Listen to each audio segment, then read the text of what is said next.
This is the project you're going to do. It's an aluminum dice. You're going to use the milling machine mostly to make all of it. You're going to use it to make a perfect cube, to drill the holes, make the chamfers. So yeah, it'll be a fun project. For the die, or dice, now these are the components that you're going to have in your kit. So you'll have a caliper, some aluminum, stock, collets, and bits. So let's go over what these are. Of course, you'll have the caliper so you can measure, and the stock aluminum. What are these? These are collets. They're different sizes, so the hole in each of them are different sizes to fit the different bits.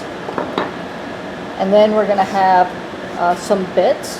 This long bit is used to face the material.